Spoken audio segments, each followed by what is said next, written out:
JNVST অর্থাৎ জওহর নবোদয় বিদ্যালয় প্রবেশিকা পরীক্ষার জন্য প্রয়োজনীয় বাংলা ব্যাকরণের উপরে ক্লাস চলছে আমাদের।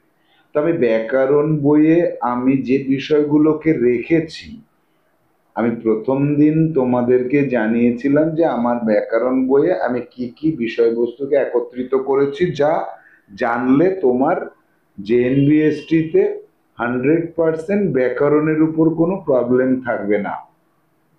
তো সেই বইয়ের আজকে ক্লাস নম্বর আজকে 1 আমরা দেখে নেব যে ব্যাকরণের কোন কোন বিষয়বস্তুগুলোর উপর আমাদের সম্যক ধারণা থাকতে হবে এবং আমরা বিস্তারিত জানব। তো আজকে আমরা প্রথমে দেখব পদ। পদ হচ্ছে ভেরি ভেরি ইম্পর্টেন্ট একটা বিষয় ফর জেএনভিএসটি। এই জেএনভিএসটির জন্য পদ একটা ভেরি ভেরি ইম্পর্টেন্ট বিষয়। তো পদ বিষয়টা সম্পর্কে আমাদের সম্যক ধারণা রাখতে হবে, পদের শ্রেণী বিভাগ সম্পর্কে জানতে হবে। এই পদটাকে আমাদের জানার পাশাপাশি এই পদের মধ্যে 5 প্রকার পদের মধ্যে আমাদের দুটো আর একটা তিনটে সম্পর্কে বিস্তারিত জানতে হবে, কারণ পরীক্ষায় কিভাবে আসে, পরীক্ষায় পদ সম্পর্কিত প্রশ্ন কেমন হতে পারে সে বিষয়টা আমরা আলোচনা করব। তো আমরা ক্লাসে এগিয়ে যাই, ধীরে ধীরে আমরা সবকিছুই জানতে পারবো। সর্বপ্রথমে জানতে হবে পদ কাকে বলে। বাক্যে ব্যবহৃত বিভক্তিযুক্ত শব্দকে পদ বলে। তবে সহজ ভাষায় বলতে গেলে বলা যায় শব্দ যখন বাক্যে ব্যবহৃত হয় তখন বাক্যের মধ্যে থাকা শব্দকে পদ বলে। এই জায়গাটা বুঝতে হবে আমাদের প্রথমে। শব্দ, মনে করো একটা শব্দ হচ্ছে আম। এটা দিয়ে আমরা কি বুঝি? এটা দিয়ে আমরা বুঝি এইরকম একটা ফলকে বুঝি। এই ফলটার নাম হচ্ছে আম। যখন এই আম কথাটা কোথাও লেখা থাকবে তখন এটাকে আমরা বলবো শব্দ। এই শব্দটা যখন একটা বাক্যের মধ্যে ব্যবহার করব, মনে করো একটা বাক্য, আমি আম খাবো, এটা একটা বাক্য হয়ে গেল। এই বাক্যের মধ্যে আমরা কি দেখতে পাচ্ছি? বাক্যের মধ্যে আমরা দেখতে পাচ্ছি আম কথাটা যুক্ত হয়েছে। এইখানে একটা কথা আছে যে বিভক্তি যুক্ত হয়ে, এই যে যে জায়গাটা দেখতে পাচ্ছ বিভক্তি যুক্ত, এটা আমাদের বর্তমানে না জানলেও চলবে, পরবর্তীতে জানবো। আমরা শুধু জানবো যে আমি আম খাবো, এইখানে এই পুরোটাকে বলা হচ্ছে বাক্য। এই বাক্যের মধ্যে আম কথাটা যখন বসেছে তখন এই আম যখন শব্দ ছিল তখন শুধু একা ছিল, একা। আর যখন একে বাক্যের মধ্যে ব্যবহার করেছি তখন একে আমরা কি বলবো? একে আমরা তখন বলবো যে এটা একটা পদ। এর একা নেই, বাক্যের মধ্যে ব্যবহার করা হয়েছে। তাহলে শব্দটা পদে পরিণত হলো কিভাবে? বাক্যের মধ্যে এই শব্দটাকে যখন আমরা বাক্যের মধ্যে ব্যবহার করেছি, বাক্যের মধ্যে ব্যবহার করলে তাকে আমরা কি বলতে পারি?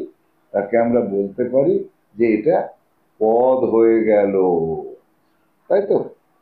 এবার আমরা চলে আসবো কি, যে এই বিভক্তি যুক্ত কথাটা বলেছিল, এই একটা বিভক্তি একটুখানি বুঝে নেব, বেশি জানতে হবে না এখানে। যেমন এখন, এখন আমের দাম সস্তা। এখন আমের দাম সস্তা। এইখানে আমের, এই আমের কথাটা কি হলো দেখো, আম যুক্ত এর সমান সমান হয়ে গেল আমের। এই আমের কথাটা কিন্তু এই শব্দটা এর সাথে যুক্ত হলো এর, তারপরে সেটা হয়ে গেল আমের, সেটা হয়ে গেল পদ। অর্থাৎ আম কথাটার সাথে এর কথাটা যুক্ত হয়ে হলো আমের, আমেরটাকে যখন বাক্যের মধ্যে ব্যবহার করা হয়েছে তখন সেটা হয়ে গেল পদ। এইখানে এই যে এর কথাটা যুক্ত হলো, এই আম যুক্ত এর, এটাকে বলা হয় বিভক্তি।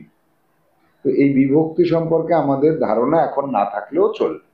আমরা শুধু এটুকুই জানবো যে বাক্যের মধ্যে কোনো শব্দকে যখন ব্যবহার করা হবে তখন তাকে আমরা বলবো পদ। এই পদের এইবার আমরা শ্রেণী বিভাগ করব, পদের শ্রেণী বিভাগ করব। পদকে আমরা প্রধানত দুটো ভাগে ভাগ করতে পারি, একটা হচ্ছে নাম পদ, একটা হচ্ছে ক্রিয়াপদ। নাম পদ মানে কিন্তু নাম শুধু বোঝায় তাই নয়, ক্রিয়া মানে হচ্ছে কাজ, আর নাম পদ মানে হচ্ছে কাজ করা ছাড়া যা আছে সব নাম পদ, আর কাজ করা হলে তাকে ক্রিয়াপদ বলবে। এই নাম পদ আবার চার প্রকার, কি? বিশেষ্য পদ, বিশেষণ পদ, সর্বনাম পদ, অব্যয় পদ। আর ক্রিয়াপদ হচ্ছে একটা পদ। তাহলে মোট কটা হলো? পাঁচটা হলো। তো এই জায়গাটা আমরা সহজভাবে বুঝবো, এই জায়গাটা আমরা এইভাবে বুঝবো না, আমরা বুঝবো পদকে আমরা পাঁচ ভাগে ভাগ করতে পারি। পাঁচ ভাগে ভাগ করা যায়, কি কি? এক হচ্ছে বিশেষ্য, এক বিশেষ্য, দুই বিশেষণ, দুই বিশেষণ, তিন কি? সর্বনাম, চার কি? অব্যয়, পাঁচ কি? ক্রিয়া। এই পাঁচ ভাগে আমরা ভাগ করতে পারি। এবার আমাদের আসতে হবে ভেরি ভেরি ইম্পর্টেন্ট যে জায়গাটা, সেই জায়গাটায় কি? প্রত্যেকটা প্রকার সম্পর্কে জানতে হবে। দেখো, প্রথমে আছে বিশেষ্য পদ কাকে বলে। এই যে বিশেষ্য পদ কাকে বলে, যে পদ দিয়ে কোনো ব্যক্তির নাম, বস্তুর নাম, স্থানের নাম, জাতির নাম, গুণের নাম, কাজের নাম বোঝানো হয় তাকে বিশেষ্য পদ বলে। এর একটা মানে বিশেষ্য পদ কাকে বলে এইটা জানাটা আমাদের যতটা জরুরি তার থেকে বেশি জরুরি চিনতে পারা। এই চিনতে পারার বিষয়ে এই পুঁথিগত বিদ্যার কোনো ভ্যালু নেই। আমি তোমাদের অন্যভাবে শেখাবো যে কিভাবে তুমি চিনতে পারবে, আজীবনকাল ভুল হবে না। এই পুঁথিগত বিদ্যার কোনো দরকার নেই, এটা পরীক্ষার জন্য, মানে স্কুলের পরীক্ষার জন্য মনে রাখো। তোমার স্কুলে যখন পরীক্ষা হবে তখন তুমি বলবে যে পদ দিয়ে কোনো ব্যক্তির নাম, বস্তুর নাম, স্থানের নাম, জাতির নাম, গুণের নাম, কাজের নাম বোঝায় তাকে বলা হয় বিশেষ্য পদ। যেমন রবীন্দ্রনাথ ব্যক্তির নাম, কলকাতা স্থানের নাম, বই বস্তুর নাম, নদী নদী নদী জাতির নাম না বলে এখানে আমরা কুকুর বললাম, কুকুর একটা জাতি। আনন্দ একটা গুণের নাম। এই যে মনের মধ্যে আনন্দ আছে, আমার মনের ভেতর যে অবস্থাটা আছে, মনের অবস্থা, সেই অবস্থাটার নাম হচ্ছে আনন্দ। সেই আনন্দ আমার মনের একটা গুণ, এখন দোষ গুণ এগুলো। তো এবার বিষয় হচ্ছে যে এইগুলো আমরা দেখলাম, আমাদের চিনতে পারাটা হচ্ছে মেন বিষয়, চিনতে পারতে হবে। যেমন এই জায়গাটা লক্ষ্য করো, চিনতে পারবো কিভাবে?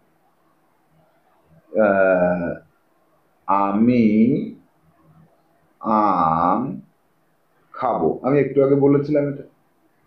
এই খাওয়া, এটা হচ্ছে কাজ। এই সর্বপ্রথম আমাদের ক্রিয়াপদটা চিনতে হয়, কাজ। খাওয়াটা হচ্ছে কাজ। এই কাজ, খাবো, এই কাজটাকে আমাদের কি করতে হবে?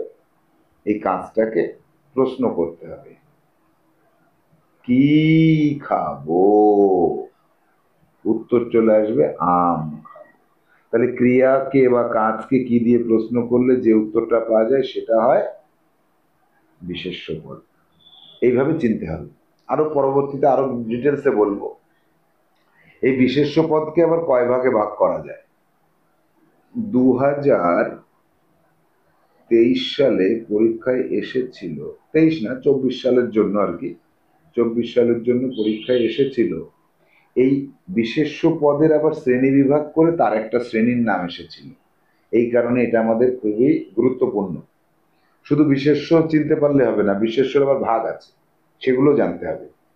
একটা হচ্ছে সংজ্ঞাবাচক বা নামবাচক বিশেষ্য, যে বিশেষ্য পদ দ্বারা কোনো নির্দিষ্ট ব্যক্তি, স্থান, নদী, পর্বত, সমুদ্র, গ্রন্থ মানে বই, এগুলোর নাম বোঝায় তাকে বলা হয় সংজ্ঞাবাচক বিশেষ্য বা নামবাচক। যেমন রবীন্দ্রনাথ, কলকাতা একটা জায়গার নাম, গঙ্গা একটা নদীর নাম, বাইবেল একটা বইয়ের নাম, গীতা একটা বইয়ের নাম, তারপরে সত্যেন্দ্রনাথ একটা ব্যক্তির নাম, দিল্লি একটা জায়গার নাম।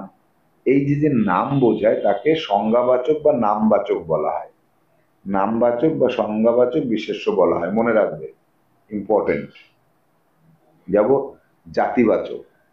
যে বিশেষ্য পদ দিয়ে কোনো নির্দিষ্ট ব্যক্তি বা বস্তুকে না বুঝিয়ে তার সমগ্র জাতিকে বা শ্রেণীকে বোঝায়। যেমন ধরো গরু, এই একটা গরু দ্বারা আমার বাড়িতে থাকা গরু, আমার বাড়িতে থাকা গরুকে বোঝাচ্ছে না, গোটা জগতে, গোটা বিশ্ব জগতে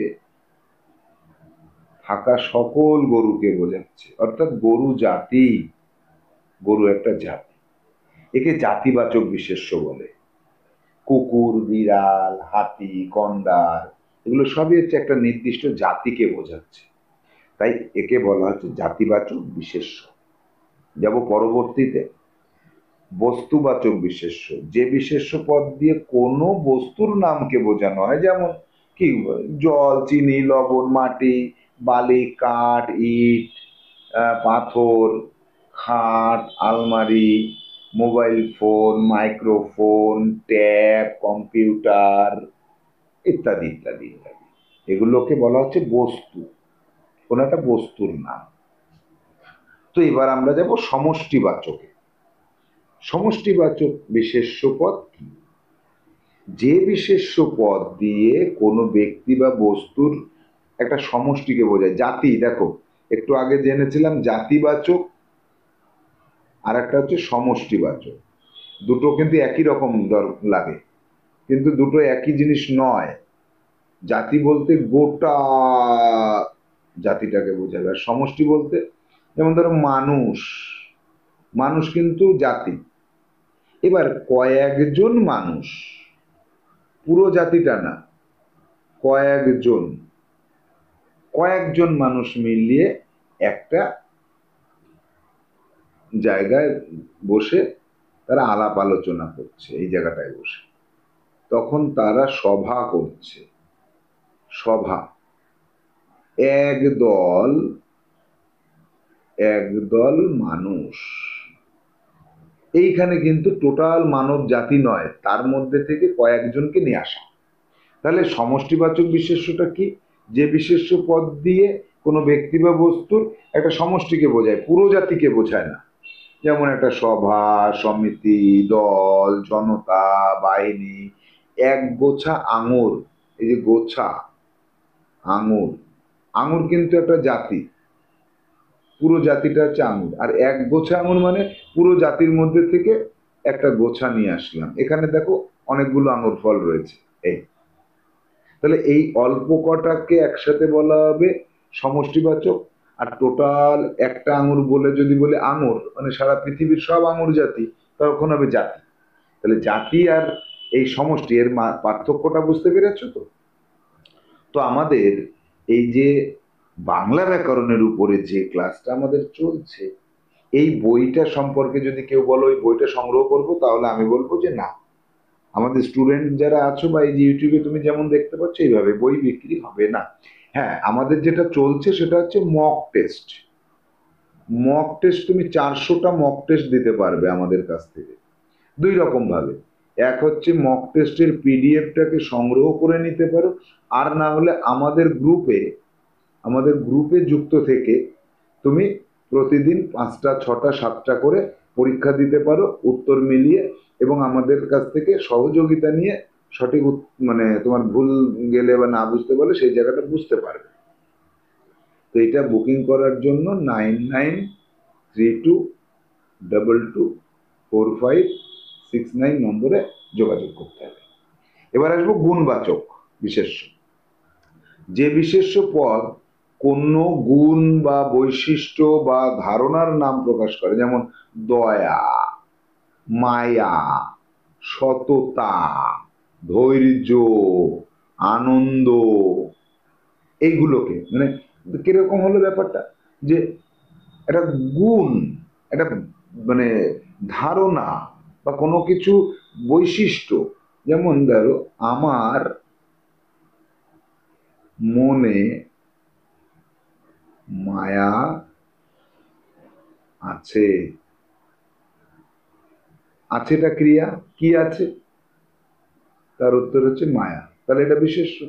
আর এই বিশেষ্য পদ দ্বারা কি বোঝাচ্ছে, আমার হৃদয়ে থাকা একটা বৈশিষ্ট্যকে বোঝাচ্ছে, তাই এটাকে বলা হচ্ছে গুণ। আমার একটা গুণ, এটা গুণবাচক। আবার দেখো, গুণ মানে ভালো গুণ তা না, খারাপ গুণও হতে পারে। তার মনে নিষ্ঠুরতা আছে, নিষ্ঠুরতা আছে। এই আছে, কি আছে, উত্তর নিষ্ঠুরতা, বিশেষ্য পদ। তার বৈশিষ্ট্য, সে খুব নিষ্ঠুর। এই নিষ্ঠুর কিন্তু বিশেষ্য নয়, সেটা অন্য পদ।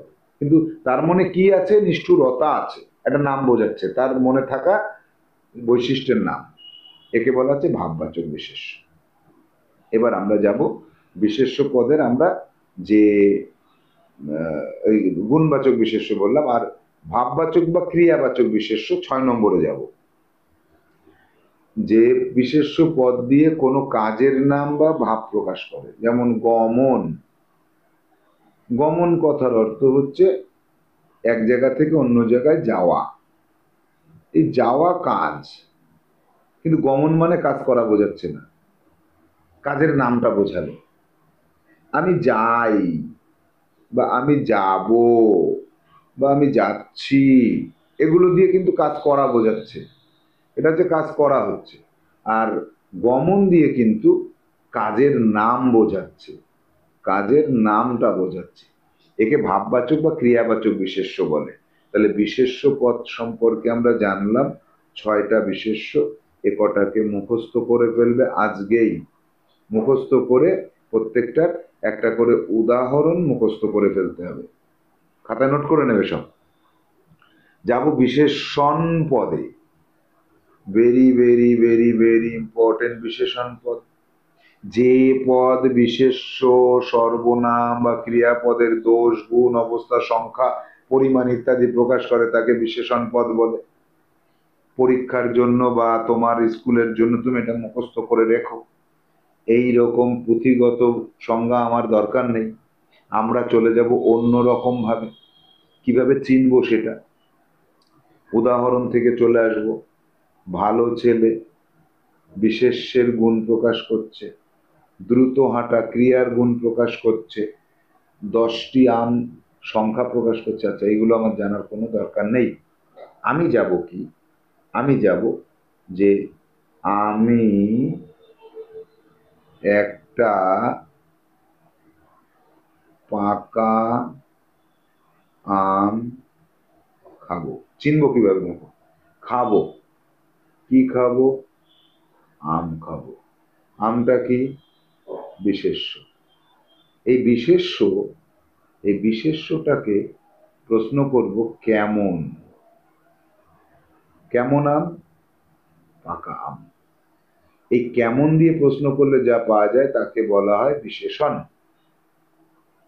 তাহলে কাকে কাকে প্রশ্ন করতে পারবো কেমন দিয়ে, বিশেষ্যকে, কাজ বা ক্রিয়াকে, আর সর্বনামকে। আরো একটা আছে, পরে বলছি। সর্বনামটা কি, যেমন সে, তিনি, তারা।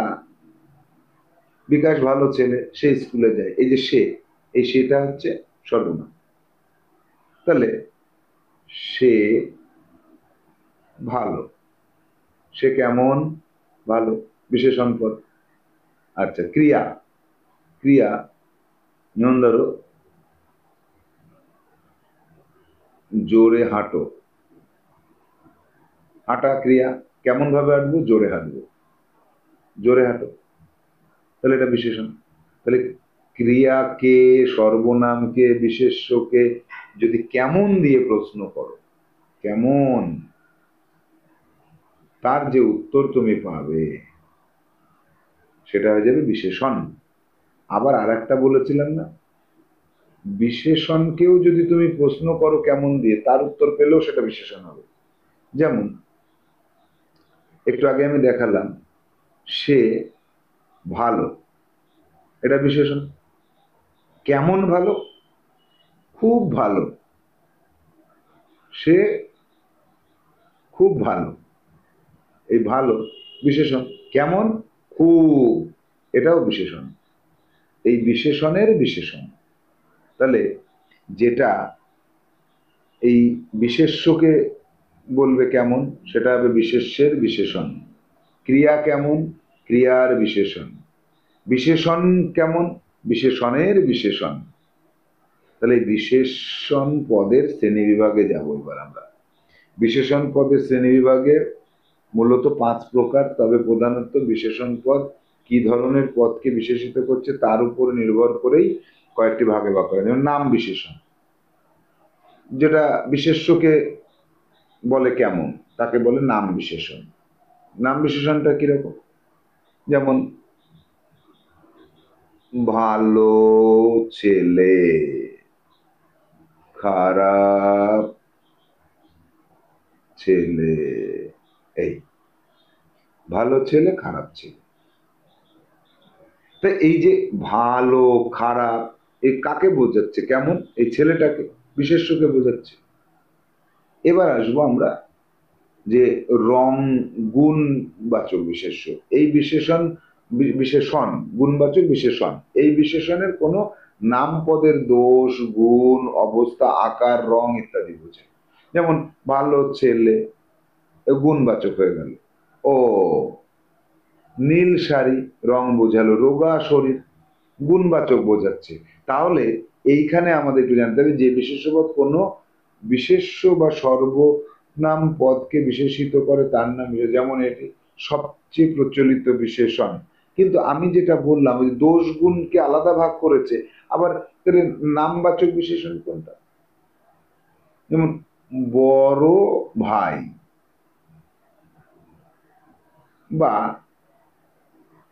সাদা বল, দেখো রং বোঝাচ্ছে, এটা কিন্তু গুণবাচকে চলে যে নামবাচক বিশেষ্যই কিন্তু এই গুণবাচক বিশেষ্য।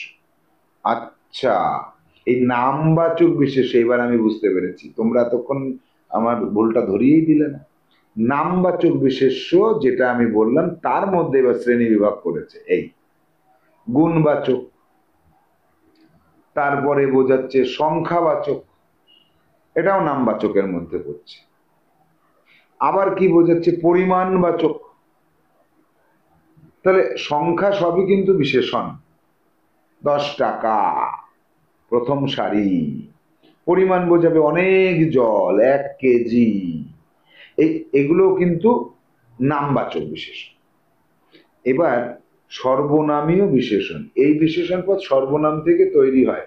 যেমন এ বাড়ি, ও ছেলে, যে ব্যক্তি, এইগুলো কিন্তু এই যে ও, যে, ও মানে ওই, এই বাড়ি, এগুলো সর্বনাম। কিন্তু সর্বনাম থেকে বিশেষণ, মানে বাড়িটা, কোন বাড়িটার কথা বলছো? এই বাড়িটা, এগুলো সর্বনামীয় বিশেষণ হয়। তাহলে এই যে বাড়ি বা ব্যক্তি, একে প্রকাশ করছে ছেলে, এগুলো এই যে যে কটা পেলাম আমরা, কি কি পেলাম একটু আরেকবার দেখে নি। যে গুণবাচক পেলাম, সংখ্যাবাচক পেলাম, পরিমাণবাচক পেলাম, আর কি পেলাম? সর্বনামীয় পেলাম। এই 4টে কিন্তু এগুলো হচ্ছে নামবাচক, নামবাচক বিশেষণ। কারণ এগুলো সব বিশেষ্য পদকে বলছে কেমন। এবার চলে যাব 2 নম্বর ভাগে, ক্রিয়ার বিশেষণ। যে পদ কোনো ক্রিয়ার অবস্থা, কাল, গতি ইত্যাদি বোঝায়। যেমন কেমন ভাবে ক্রিয়াটা হচ্ছে, আস্তে আস্তে বলো, দ্রুত হাঁটো, জোরে জোরে বলো, চিৎকার করে বলো। যে বলো কথাটাকে কেমন ভাবে, সেগুলো হয়ে যাবে ক্রিয়ার বিশেষণ। বিশেষণের বিশেষণ, যে বিশেষণ পদ অন্য একটি বিশেষণ পদকে বিশেষিত করছে। যেমন ভালো ছেলে, খুব ভালো। এই ভালোটা বিশেষণ। কেমন ভালো? খুব ভালো। আচ্ছা। দুর্বল মানুষ, কেমন মানুষ? দুর্বল, এটা হচ্ছে বিশেষণ। কেমন দুর্বল? অত্যন্ত দুর্বল, এটা আর একটা বিশেষণ। এটা হচ্ছে আর একটা বিশেষণ। এবার যাব অব্যয়ের বিশেষণ। যে বিশেষণ পদ কোনো অব্যয় পদকে বিশেষিত করে তাকে অব্যয়ের বিশেষণ বলে। অব্যয় পদটাই তো আমরা জানি না, তাহলে কি করে? তাহলে উপরের ঘরে যাও, নিচের তলায় থাকো, এই যে যে কথাগুলো বললাম এটা আমাদের দরকার নেই। বাক্যের বিশেষণ, যে বিশেষণ পদ কোনো একটি বাক্যকে কেমন সেটা বলে দেবে। যেমন দুর্ভাগ্যক্রমে সে পরীক্ষায় পাশ করতে পারলো না। এই পরীক্ষায় পাশ করতে পারলো না, তার কারণটা কি? তার কারণটা কেমন ভাবে পাশ করতে পারলো না? দুর্ভাগ্যক্রমে। এটাকে বলা হচ্ছে যে এই বাক্যটার ক্ষেত্রে বিশেষণ। এটা টোটাল বাক্যটার ক্ষেত্রে এটা বিশেষণ। বিশেষণ পদ আর বিশেষ্য পদ হয়ে গেলে এবার আমরা যাবো ক্রিয়াপদে। ক্রিয়াপদ, ক্রিয়া হচ্ছে কাজ করা বোঝায়। এটা আমাদের বুঝতে অসুবিধা হয় না। আমি খেলছি, সূর্য উঠছে, বইটি টেবিলের উপরে আছে, এই পদটা আমরা চিনতে কিন্তু খুব সহজেই পারি। কিন্তু ক্রিয়াপদের শ্রেণী বিভাগটা আমাদের একটু জেনে রাখতে হবে। যেমন ধরো সরল বা মৌলিক ক্রিয়া, যেমন ধরো পড়ছে, খাচ্ছে, যাচ্ছে, দেখছে, বলছে, শুনছে, বলি, খাই, যাই, দেখি, হাঁটি, কথা বলি, এগুলো, এগুলোকে বলা হচ্ছে সিম্পল বা মৌলিক বা সরল ক্রিয়া। যে ক্রিয়া, যে কাজটা, যে কাজটা একটা মাত্র ক্রিয়াপদ দিয়ে গঠিত, একটা ক্রিয়াপদ থাকবে। আর যৌগিকটা কিরকম হয়? যেমন ধরো একটা সমাপিকা ক্রিয়া আর একটা অসমাপিকা ক্রিয়া থাকে। এই যে সমাপিকাটা কি আর অসমাপিকাটা কি, এটা বোঝাচ্ছি। শুধু মনে রাখবে অসমাপিকা মানে কাজটাকে শেষ করতে পারে না, আর এই কাজটাকে শেষ করতে পারে। এ পারে না আর এ পারে, পুরো বাক্যের ক্ষেত্রে।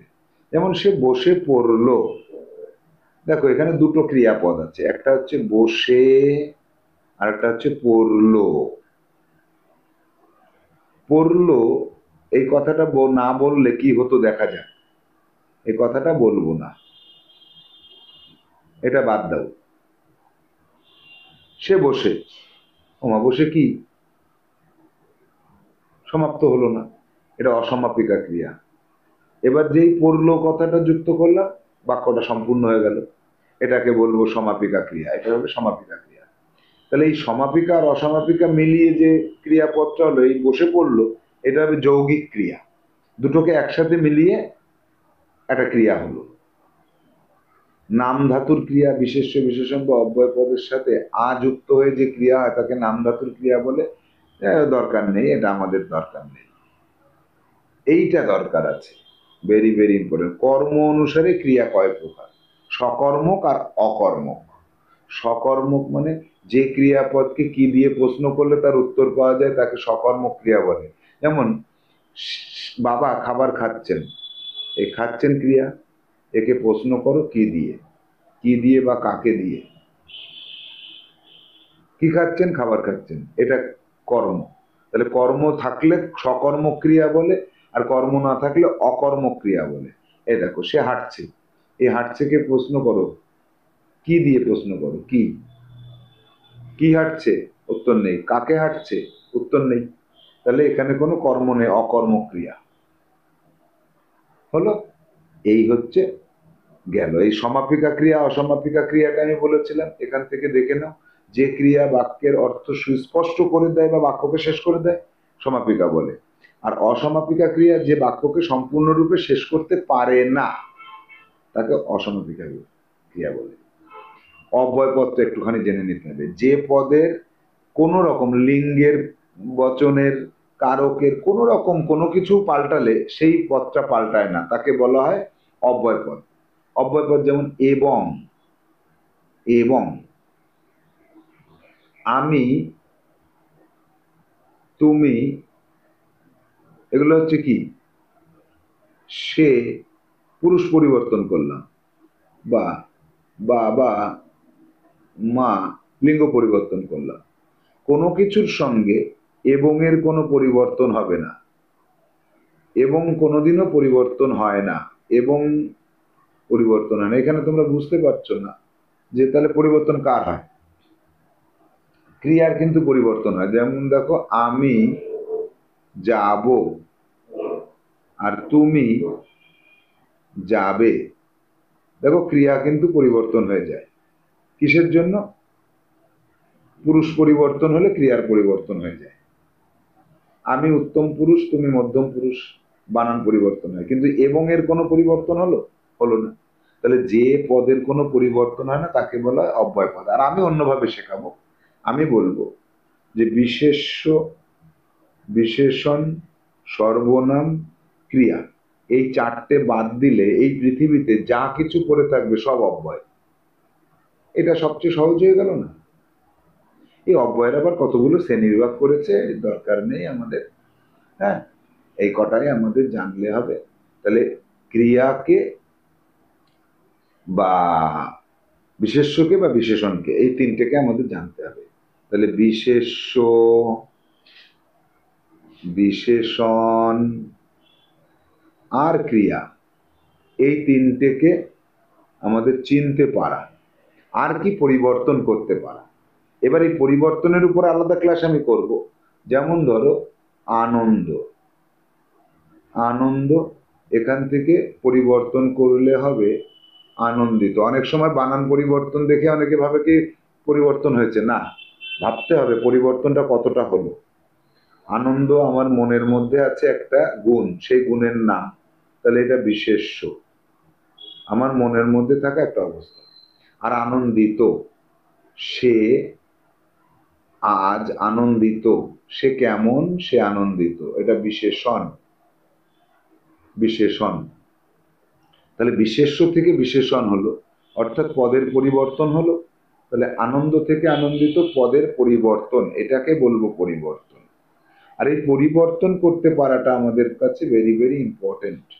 এটা আমাদের পরবর্তী ক্লাসে আমরা জানবো। আমার যে 500টা বা 1000টা যে লিস্ট তৈরি করেছি আমি, ওই লিস্ট থেকে আমি শেখাবো তোমাদের। তাহলে আমরা বাংলা ব্যাকরণের 1 নম্বর যে ক্লাসটা, সেটাই শিখলাম কি, পদ এবং তার শ্রেণী বিভাগ। পরবর্তী ক্লাসে আমরা পদ পরিবর্তন করা সম্পর্কে সাম্যক ধারণা পাবো। ভালো থাকো, সুস্থ থাকো। জওহর নবোদয় বিদ্যালয় প্রবেশিকা পরীক্ষার চান্স পেতেই হবে, সেই মানসিকতা নিয়ে এগিয়ে চলো। আমাদের অনলাইন ক্লাস বুকিং করার জন্য 9932224569 নম্বরে যোগাযোগ করার। মক টেস্ট চলছে, 400টি মক টেস্ট, এইটা বুকিং করার জন্য এই নম্বরে যোগাযোগ করতে হবে। টাটা।